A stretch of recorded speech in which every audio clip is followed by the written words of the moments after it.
It's Wednesday, time for Mike on the Money, and we have props this week. Beautiful baskets. I'm keeping this one. You're a good so mom. You got two pretty. wonderful daughters. Hopefully these are up to your standards. I appreciate you bringing in props because Easter is almost here, Mike. So we're going to be going on a financial Easter egg hunt this week, you said. Yes. Thank you. Mike Giordano with Williams Wealth Management here with us. I'm so excited about my little bunny friend here. Okay, so we are talking about ways to keep eggs in our baskets. Right. What are some ways to keep more eggs in our financial Easter basket? Right, and so eggs are obviously a metaphor for money, right? So yes. so you want to keep eggs in your basket by, number one, cutting down on mindless spending. And then Why'd you look at me like that when you said that? Have you been look at talking everybody. to my husband? I look at everybody when I say that. Yeah, this is a no judgment zone. So you want them to cut down on mindless spending. It's amazing how fast those recurring charges can just pick up. I know sometimes we have subscription charges that I don't even remember we had these channels. And so if you cut down on those types of things, that will help you.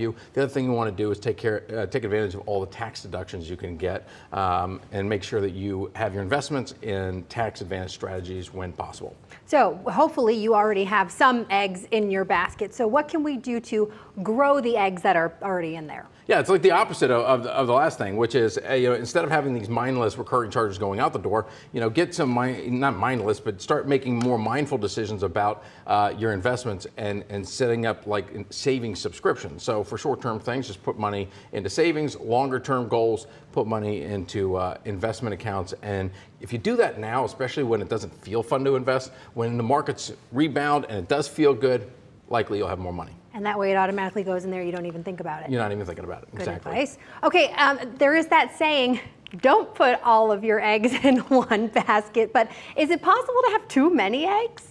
It's possible to have too many baskets, not necessarily too many eggs, but yeah, 2 baskets, not too bad. The key here is that when people say don't put all your eggs in one basket, what they really mean is you want to diversify your interests. You don't want to put all your money in one company's stock or all your money into one particular industry. You want to balance it out. So you definitely want to have a diversified amount of eggs, but if you have too many baskets, it's hard to figure out where all of your eggs are. And I see this oftentimes when people change jobs 2, 3, 4 times. They may have 401ks scattered all over the place. They don't even know where that money is. They don't know what it looks like, what types of investments they're in. And so that can hurt their ability to grow the money.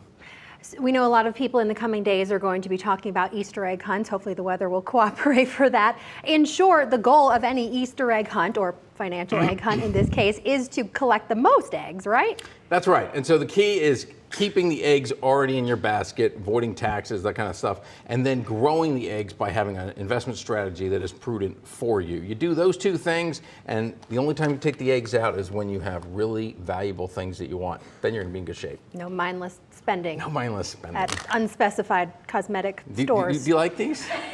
I do. Mike, thank you so much. Thanks for bringing in the props too. You can keep it. My daughter says you no, can have it. I would not take this away from your daughter. Thanks so much. We'll see you next week. We'll be right back.